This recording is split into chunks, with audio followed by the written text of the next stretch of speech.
Witchcraft has no power of prophecy. They have no power of revelation. Before a witch will successfully have an operation in your house, you must plant an informant in the house. It is the speakings of men that powers the revelation of witchcraft. Somebody must be around to tell them that your wife is pregnant before they cause miscarriage. Somebody asked me, Pastor Julius, one day, how are you doing? I said, why do you want to know how I'm doing? Certain question is to gather intelligence with all the astrologers, all the magicians, all the prophets, all the witch doctors in the house of Herod. They couldn't detect that the Messiah was born. And where he was born. Do you know the ancient Roman Kabbalism? Astrologers, archaeologians, predictors, magicians, they were playing oracle for years, yet none could detect that Mary was pregnant. None could detect that Messiah was born until wise men came and told them. And he asked, where was the Messiah born? Even when he gathered his witch doctors, they couldn't pick where he was born. He was so blind that he couldn't pick where Christ was born. He had to slaughter every child from 2 years below. What these people do is tumbon. He now told them, when you go, see him, come and tell me where the Messiah,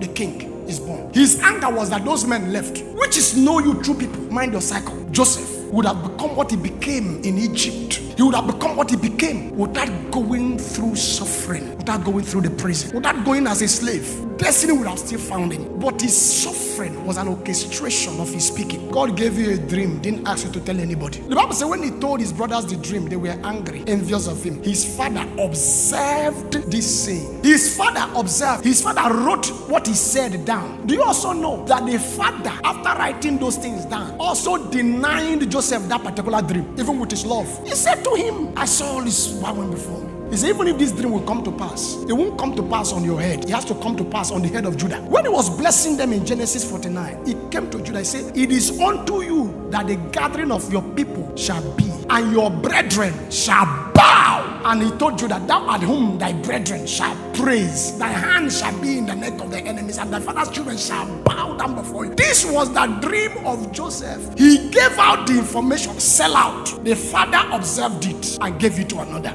God honored it. You pay for every foolishness. Isn't that every idle word anybody speaks shall come to judgment? When these law enforcement agents want to pick, they say you have the right to remain silent. For everything you say here shall be used against you. This is how legal the spirit word is. I don't know, I am broke. Spirit sign it. He has spoken is broke, make him broke. I don't know, I am sick. No, let the weak say I am strong. Let the poor say I am rich. Spirits don't know jokes. The devil is not a comedian. It's a legal word. You enter the court and you are telling the judge, I will kill you. The judge looks at you and says, no, madam, sorry, it's a joke, my lord. You will reach a wash. We are too careless with speakings. Are you the king of the Jews? Thou sayest. If Jesus had said, I am, he wouldn't get to Calvary. They would have killed him there. But his destiny was to die on the cross, not to die in the palace. The vision would have been cut short. Hey, are you? He said, no, to this end was I born. It now tells you that I, the Lord, will give you the tongue of the wise. No man can understand. So it's important to know that your mouth is a portal.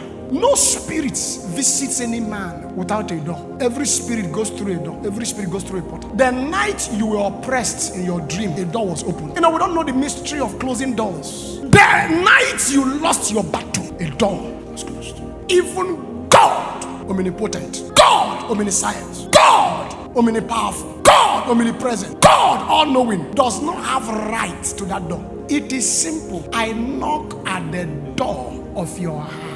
Why didn't he break the door? If anyone open, I will come in and sup with him. So even God does not have right to the door. That's to tell you, in every successful demonic invasion, a door. So you can't tell me. Poverty came in because somebody opened the door. Sickness came in because somebody opened the door. By one man who opened the door, sin and death came in. So the death and sin had been knocking until Adam opened.